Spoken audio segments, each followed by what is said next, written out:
তোমাদের জন্য 5 নম্বর পর্যন্ত যে এবিটি এর যে কোশ্চেন সেটগুলো আছে ওর এমসিকিউ আর এসএকিউগুলো আমি সলভ করে দিয়েছি। যদি না দেখে থাকো তাহলে ওগুলো দেখে নেবে, মানে যদি তোমাদের ওই কোশ্চেন সেটগুলো সলভ করতে গিয়ে প্রবলেম থাকে ওগুলো দেখে নেবে। তো আজকে তোমাদের ওই এবিটি এরই 6 নম্বর কোশ্চেন সেটটার এমসিকিউ আর এসএকিউ আলোচনা করব। তো ওই সেটের ফার্স্ট যে কোশ্চেন আছে সেটা বলছে কোনটি, মানে এই কোশ্চেনে তোমাদের কয়েকটা আধান দেওয়া আছে, কয়েকটা বস্তুর আধান দেওয়া আছে। একটা 1.6 × 10⁻⁸ কুলম, একটা 1.9 × 10⁻20 কুলম, আর একটা 3.2 × 10⁶ কুলম, আর একটা 4.8 × 10⁵ কুলম। তো এই চারটা অপশান দেওয়া আছে। বলেছে এই চারটা যে আধানের মধ্যে কোনটি বস্তুর আধানের পরিমাণ হওয়া সম্ভব নয়। তো এক্ষেত্রে আমরা জানি যে একটা বস্তুর আধান সাধারণত কি হয়, ইলেকট্রনের আধানের পূর্ণ গুণিতক হয়। আর ইলেকট্রনের আধান কত হয়? ইলেকট্রনের আধান হয় 1.6 × 10⁻⁻19 কুলম। এবার দেখো এই আধানগুলোর মধ্যে যেটা 1.6 এর গুণিতক নয়, তাহলে ওটা কি হবে?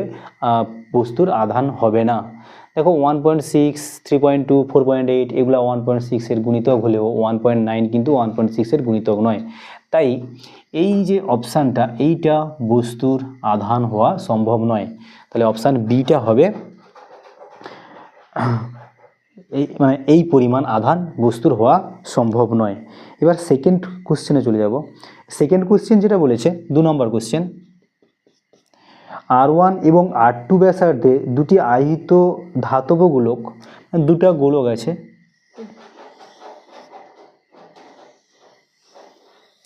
তো এর ব্যাসার্ধ R1 বলেছে, এর ব্যাসার্ধ R2 বলেছে। এবার বলেছে দুজনের কিন্তু কি সমান? দুজনের আধানের তলমাত্রিক ঘনত্ব সিগমা সমান যদি হয় তাহলে সঞ্চিত আধানের পরিমাণ বের করতে বলেছে। তো আমরা জানি কিউ সিগমা ইকুয়ালস টু কী হয়?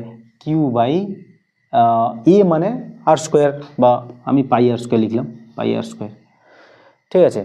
তো যদি তুমি প্রথমটার ক্ষেত্রে ধরো তাহলে সিগমা 1 সমান Q1 by pi R one square, আর সিগমা 2 সমান কত হচ্ছে Q2 by pi R two square. এবার আমরা জানি কোশ্চেনে বলে দিয়েছে সিগমা 1 ইকুয়ালস টু সিগমা 2, তাহলে Q1 by pi R one square equals to Q2 by pi R two square, তাই তো? পাই পাই কেটে যাবে, তাহলে আমাকে Q1 বাই Q2 বার করতে হবে। Q1 বাই Q2 সমান হচ্ছে R1 square by R2 square. Q1 by Q2 সমান হচ্ছে R1 square by R2 square. Answer হচ্ছে সি, অপশান সি।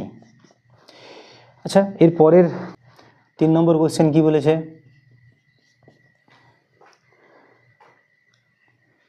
3 নম্বর কোশ্চেন একটা বর্তনী দিয়েছে। বর্তনীতে 15 ভোল্ট একটা ব্যাটারি আছে, একটা 15 ভোল্ট ব্যাটারি করে এটাকে গ্রাউন্ড করা হয়েছে।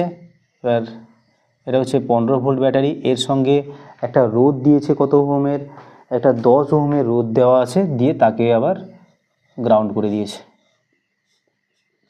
তাহলে এবার বার করতে হবে এই 10 ওহমের মধ্য দিয়ে প্রবাহ মাত্রা কত। তো প্রবাহ মাত্রা বার করতে গেলে আমাকে কি করতে হবে? বিভব প্রভেদ বার করতে হবে। এখানে 15 ভোল্ট, এটা তো 0, তাহলে বিভব প্রভেদ হচ্ছে কত? 15, ভি ইকালস টু 15, তাহলে আই ইকালস টু হবে ভি বাই আর, মানে আমার হচ্ছে 15/10, তাহলে আমার অ্যান্সার হচ্ছে 1.5 অ্যাম্পিয়ার। 3 নম্বর। এবার 4 নম্বর কোশ্চেনটা কি বলেছে দেখো। 4 নম্বর কোশ্চেনটা বলেছে আই অ্যাম্পিয়ার তড়িৎবাহী, মানে একটা তার আছে, এই তারের মধ্য দিয়ে আই অ্যাম্পিয়ার কারেন্ট গেছে এবং এর দৈর্ঘ্য হচ্ছে এল। ঠিক আছে। এবার তুমি যদি এইটাকে কি করে দাও, একটা অর্ধপরিবাহী তারে পরিণত করো, তাহলে এই অর্ধপরিবাহী তারের কেন্দ্রে চৌম্বক ক্ষেত্র কত উৎপন্ন হবে সেটা বার করতে বলেছে। এবার দেখো এরকম যদি তারকে অর্ধবৃত্তাকারে বাঁকাও, বা এই অর্ধবৃত্তাকার তারের জন্য অর্ধবৃত্তের কেন্দ্রে উৎপন্ন চৌম্বক ক্ষেত্র বি ইকালস টু হয় μ0/4 পাই পাই আই বাই আর। অ্যাকচুয়ালি পুরো বৃত্তের জন্য কত হয় 2 পাই আই বাই আর, অর্ধবৃত্ত বলে তার অর্ধেক পাই আই বাই আর। তো এখানে দেখো এর মধ্য দিয়েও সেই আই কারেন্ট যাবে, ঠিক আছে। তো আমার যেটা দরকার সেটা হচ্ছে এই ব্যাসার্ধ দরকার, এই ব্যাসার্ধ। তো ব্যাসার্ধ কীভাবে পাবো, দেখো একে অর্ধবৃত্তে বাঁকিয়েছে মানে এইটার দৈর্ঘ্য, টোটাল দৈর্ঘ্য হচ্ছে এল, মানে এই এল দৈর্ঘ্যের তারটাকে তো বাঁকানো হয়েছে, তাহলে এর পুরোটার দৈর্ঘ্য হচ্ছে গিয়ে এল। আবার এই অর্ধবৃত্ত, এটা হচ্ছে আবার অর্ধবৃত্তের পরিধি, তাহলে এখান থেকে পাবো অর্ধবৃত্তের পরিধি হচ্ছে পাই আর, সেটা ইকুয়ালস টু এল, তাহলে আর ইকুয়ালস টু পাচ্ছি এল বাই পাই। এখানে মানটা যদি বসিয়ে দিই, আবার দেখো মিউ বাই 4 পাই, এটার মান মিউ বাই 4 পাই মান হচ্ছে 10⁻⁻7, এটা বসিয়ে দেবো। তো পাই আই আর আর এর মান হচ্ছে এল, উপরে আর একটা পাই চলে যাবে, তাহলে আমার অ্যান্সার হচ্ছে pi square I by L into 10⁻⁻7 tesla. হয়েছে, তাহলে এইটা হচ্ছে অ্যান্সার। এই অ্যান্সারটা চারি দাগে অ্যান্সারটা হচ্ছে গিয়ে ফার্স্ট অ্যান্সার এর দাগে। এবার নেক্সট কোশ্চেন, 5-এর দাগে কোশ্চেনটা কি বলেছে, বলেছে একটি এম ভর ও কিউ আধান বিশিষ্ট আর ব্যাসার্ধের বৃত্তাকার কক্ষপথে ভি বেগে গতিশীল হলে তার চৌম্বক দ্বিমেরু ভ্রামক কত হবে। এই কোশ্চেনটাও আগে কোশ্চেন সেটে ছিল, তাও আমি এই কোশ্চেনে একটু আলোচনা করে দিচ্ছি। তো আমরা জানি যদি একটা আধান বৃত্তাকার পথে পরিক্রমণ করে, তাহলে ওই পরিক্রমণ করার জন্য উৎপন্ন চৌম্বক ভ্রামক পি এম ইকালস টু হয় আই ইন্টু এ, ঠিক আছে। তো আবার ধরে নিই এটা, তো আর ব্যাসার্ধের বৃত্তপথে কী নিয়ে যাচ্ছে, ভি বেগ নিয়ে যাচ্ছে, তাহলে আই কত হবে, আই হবে আধানের পরিমাণ বাই একবার ঘুরে আসতে সময় কত 2 পাই আর বাই ভি, ভিটা উপরে তুলে দাও, তাহলে কিউ ভি বাই 2 আর, তাহলে এখানে বসিয়ে দাও Q V by 2 pi R into এর মান হচ্ছে পাই আর স্কোয়ার, তাহলে আমার 2 এ পাই কাটবে, এখানে আর কেটে যাবে, তাহলে কিউ ভি আর বাই 2, ঠিক আছে।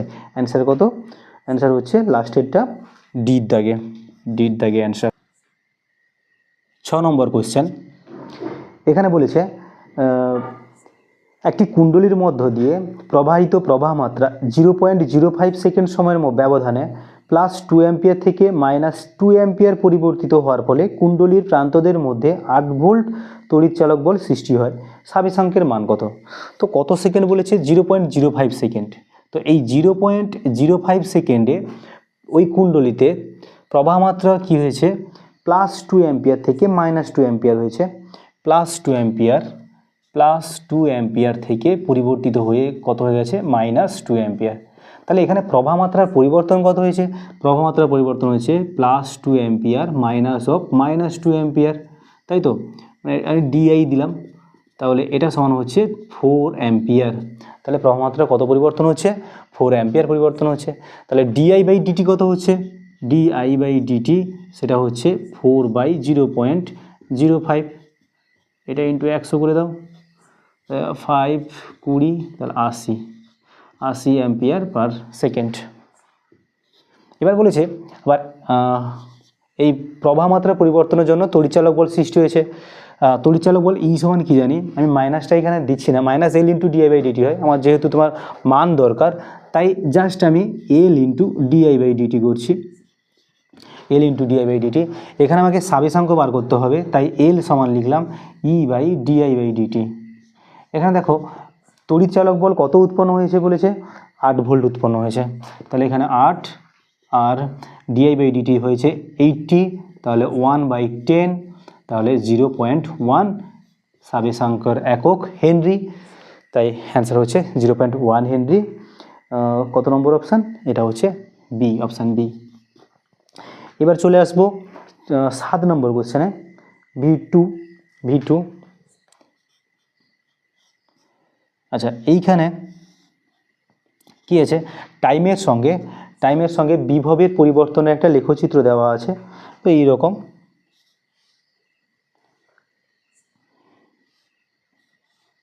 ঠিক আছে, আচ্ছা, এখান থেকে আমি দেখতে পাচ্ছি এর সর্বোচ্চ মান কত, V0। আমাকে বার করতে বলেছে RMS মান।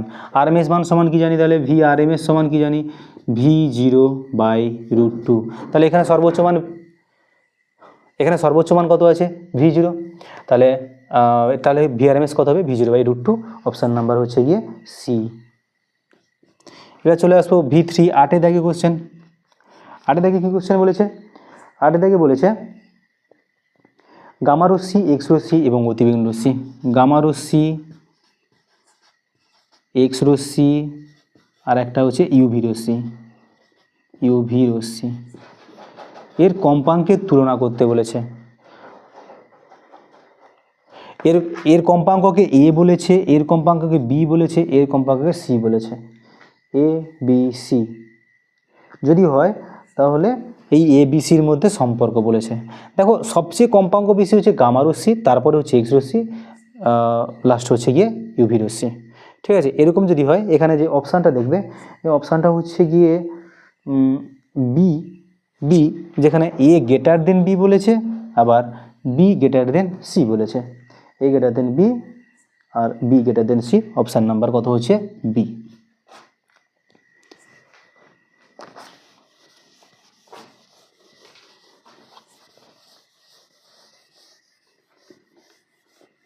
এবার আসবো 9 নম্বর কোশ্চেন। 9 নম্বর কোশ্চেনটা কি বলেছে,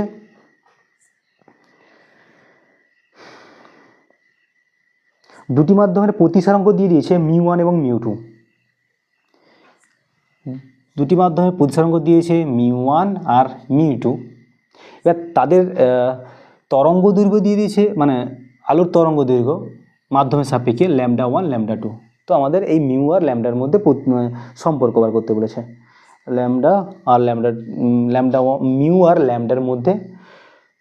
মিউ আর ল্যামডার মধ্যে সম্পর্ক নির্ণয় করতে বলেছে। তো আমরা সাধারণত জানি মিউ প্রপোর্শনাল টু 1/λ। ঠিক আছে, তাহলে μ1/μ2 কত হবে, তাহলে μ1/μ2, তাহলে λ2/λ1। তাহলে এখান থেকে আমি পাচ্ছি μ1 λ1 ইকুয়ালস টু μ2 λ2। তো অপশান নাম্বার হচ্ছে বি, μ1 λ1 সমান μ2 λ2। অপশান নাম্বার হচ্ছে বি। তারপরে চলে আসবো 10 নম্বর কোশ্চেনে। কোনো দ্বিসম উত্তর লেন্সের, একটা উত্তর লেন্স বলেছে, তার উপাদানের প্রতিসারাঙ্ক দিয়ে দিয়েছে মিউ ইকুয়ালস টু দিয়েছে 1.5 আর বক্রতা ব্যাসার্ধ দিয়ে দিয়েছে 1/r। তাহলে ফোকাস দৈর্ঘ্য বার করতে বলেছে। লেন্স নির্মাতার সূত্র বার করব, 1/f equals to mu minus 1/r1 minus 1/r2। এখানে দ্বিসম উত্তর লেন্স বলেছে, মানে দুটো তলেরই বক্রতা ব্যাসার্ধ কত আছে, r আছে। তাহলে এখানে কত হবে, 0.5 হবে, আর এটা 1/r হবে, আর একটা তো বিপরীত দিকে হয় তার জন্য প্লাস হবে, প্লাস 1/r। তাহলে 0.5 ইন্টু 2/r, তাহলে 1/r। তাহলে এফ হচ্ছে তাহলে কত, আর এর সঙ্গে সমান। তাহলে 10-এর দাগে উত্তর লেন্সের ফোকাস দৈর্ঘ্য কার সঙ্গে সমান, তার বক্রতা ব্যাসার্ধের সঙ্গে সমান। এবার চলে যাব 11 নম্বর কোশ্চেন। 11 নম্বর কোশ্চেনটা কি, 11 নম্বর কোশ্চেন। তো এই 11 নম্বর কোশ্চেনে বলেছে যে প্লাঙ্কের ধ্রুবক এইচ হলে 0.001 অ্যাংস্ট্রম তরঙ্গ দৈর্ঘ্যের ফোটন কণার ভরবেগ কত। 0.001 অ্যাংস্ট্রম তরঙ্গ দৈর্ঘ্যের ফোটন কণার ভরবেগ কত। তো আমরা সাধারণত জানি তরঙ্গ দৈর্ঘ্য ল্যামডা সমান h/p, মানে পিটা হচ্ছে ভরবেগ। তাহলে আমাকে পি বার করতে হবে। তাহলে এখান থেকে পি সমান পাচ্ছি তাহলে h/λ। তো এইচটা তো এইচ থাকছে, ল্যামডার জায়গায় বসবে 0.001 অ্যাংস্ট্রমকে তুমি যদি মিটারে করো ইন্টু 10⁻⁻10, তাহলে 10⁻⁻10 এটার জন্য 1000, তাহলে h/10⁻13, মানে h ইন্টু 10⁻13। 11 দাগে অ্যান্সারটা হচ্ছে তাহলে h ইন্টু 10⁻13। এটা মনে হয় লাস্ট আছে ডি, অপশান ডি। এবার চলে আসবো x2, 12 দাগে কোশ্চেন। 12 দাগে কোশ্চেন কি বলেছে, একটি পরমাণুর কোনো কক্ষপথে একটি ইলেকট্রনের মোট শক্তি দেওয়া আছে -3.4 ইলেকট্রন ভোল্ট। কোনো একটি কক্ষপথে ইলেকট্রনের মোট শক্তি, এটা হচ্ছে টোটাল শক্তি ই সমান দেওয়া আছে -3.4 ইলেকট্রন ভোল্ট। তোমাকে বার করতে হবে ই কে আর ইপি। তো ই কে সাধারণত হয় মাইনাস অফ ই আর ইপি হয় 2e। ঠিক আছে, একটা কক্ষপথে ইলেকট্রন ঘুরছে, ওই ইলেকট্রনের মোট শক্তি দিয়েছে -3.4 ইলেকট্রন ভোল্ট। তোমাকে বার করতে হবে গতিশক্তি কত আর স্থিতিশক্তি কত। তো সাধারণত গতিশক্তি কী হয়, গতিশক্তি মোট শক্তির সঙ্গে সমান, আর স্থিতিশক্তি হয় মোট শক্তির দ্বিগুণ। তাহলে এখানে অ্যান্সারটা হবে তাহলে -e মানে 3.4 প্লাস হবে ইলেকট্রন ভোল্ট, আর এখানে কত হবে -6.8 ইলেকট্রন ভোল্ট। অপশান হচ্ছে গিয়ে লাস্ট অপশান ডি। এবারে চলে যাব x3 13 নম্বর কোশ্চেন।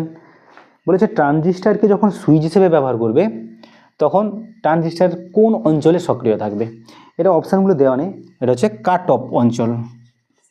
কাট অফ অঞ্চল মানে যখন দুটি বায়াস আছে, পিএন সংযোগ, দুটি পিএন সংযোগ, যে ওই দুটি পিএন সংযোগ কী হবে, রিভার্স বায়াসে থাকবে কাট অফ অঞ্চলে।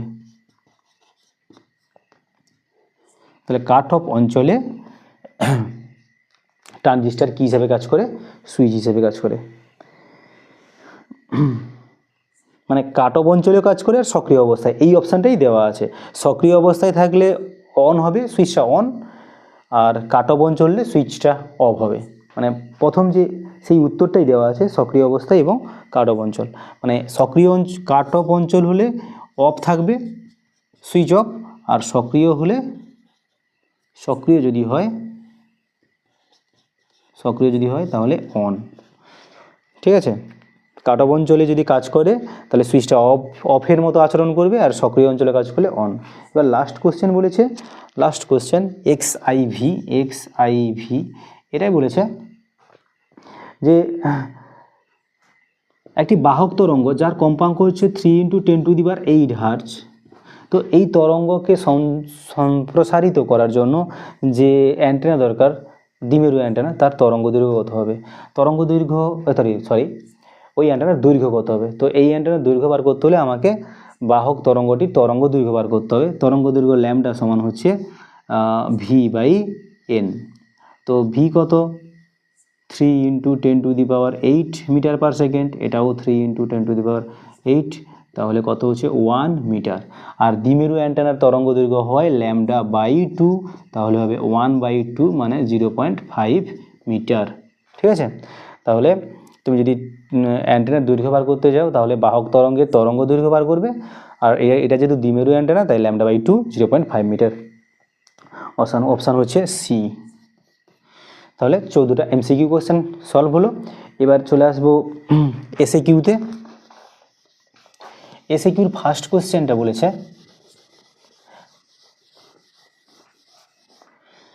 তো 1 নম্বর কোশ্চেন যেটা বলেছে, একটা অ্যান্ড গেট দিয়েছে,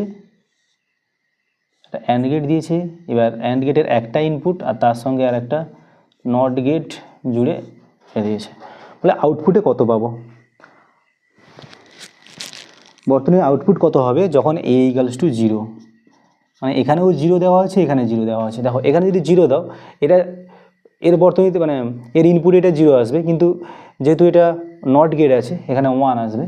আর এটা তো y = কত হয়, a × b, এখানে a কত, a 0, b কত 1, তাহলে অ্যান্সার হবে 0। তাহলে আউটপুটে কত পাবো, 0 পাবো। এর অথবা দেওয়া আছে, বলেছে ন্যান্ড গেটের দুটো ইনপুট, ন্যান্ড গেটের দুটা ইনপুট যদি জুড়ে দাও বা একটা ইনপুট করে দাও, দুটা ইনপুটকে একটা ইনপুট যদি করে দাও, তাহলে তুল্য যে গেটটা হবে সেটা কী হবে। দেখো আমি যদি শুধু এ দিই তাহলে এখানেও এ পাবো, এখানেও এ পাবো, তাহলে আউটপুটে কী হবে, a × a bar, a × a মানে a বার। তাহলে তুমি ইনপুটে কত দিচ্ছ, a দিচ্ছ, পাচ্ছ কত, a বার। এটা কোন গেটের মতো হয়, এটা নট গেটের মতো হয়। আউটপুটটা তাহলে কার মতো হবে, নট গেট, বা এটা কোন গেটের মতো তুললো, এটা নট গেটের মতো তুললো। এর অথবাটাও হলো, মানে 1 নম্বর দাগের এইটা আর তার অথবা। তারপরে 2 নম্বর দাগের কি বলেছে, আই এবং 4i প্রাবল্যের 2 নম্বর কোশ্চেন, দুটা আই আর একটা 4i, এই আই এবং 4i প্রাবল্যের দুটা আলোক তরঙ্গ যদি ব্যতিচার হয় আর তরঙ্গদ্বয়ের মধ্যে দশা পার্থক্য বলেছে π/2, ঠিক আছে, তাহলে লব্ধি তরঙ্গ কত, লব্ধি তীব্রতা বা লব্ধি প্রাবল্য আমাকে বার করতে বলেছে।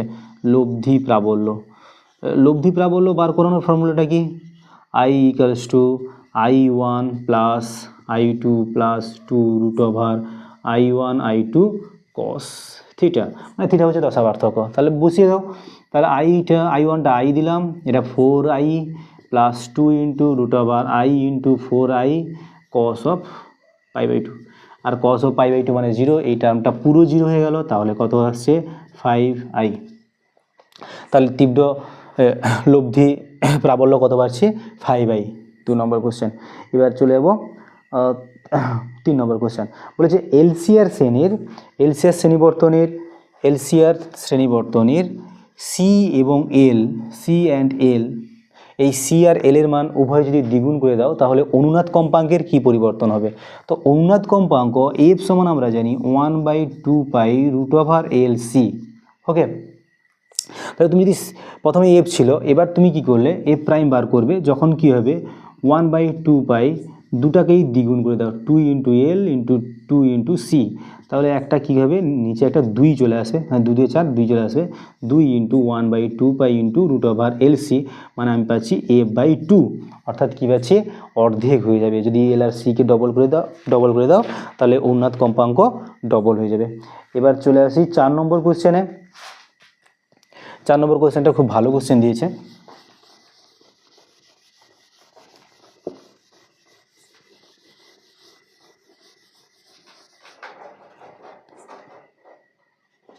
চার নম্বর বলেছে এইরকম একটা কুণ্ডলী দেওয়া আছে, এবার এই কুণ্ডলীর উপর থেকে একটা দণ্ড চুম্বক পড়ছে, এটা হচ্ছে এন, ঠিক আছে, এটা এই দিকে পড়ছে, এর মধ্য দিয়ে পড়বে আর কি। তাহলে এই কুণ্ডলীতে যে তড়িৎ প্রবাহ উৎপন্ন হবে, ঠিক আছে, কুণ্ডলীতে যে আবিষ্ট তড়িৎ প্রবাহ উৎপন্ন হবে তার অভিমুখ কীরকম হবে। তো দেখো, তো লেন্জের সূত্র অনুযায়ী আমরা জানি কুণ্ডলীতে এমন তড়িৎচালক বল আবিষ্ট বা তড়িৎ প্রবাহ আবিষ্ট হবে যে কি করবে, তার সৃষ্টির কারণকে বাধা দিবে। দেখো সৃষ্টির কারণ বলতে এই উত্তর মেরুটা এদিকে আসছে বলে, তার দিকে আসছে বলে তড়িৎ প্রবাহটা আবিষ্ট হচ্ছে। তো তাহলে তার কারণটা হচ্ছে উত্তর মেরু আসা, তাহলে তাকে বাধা দেওয়া মানে উত্তর মেরুকে আসতে দেওয়া যাবে না, উত্তর মেরুকে কাছে আসতে দেওয়া যাবে না, মানে কি, তাহলে উত্তর মেরুকে বিকর্ষণ করতে হবে।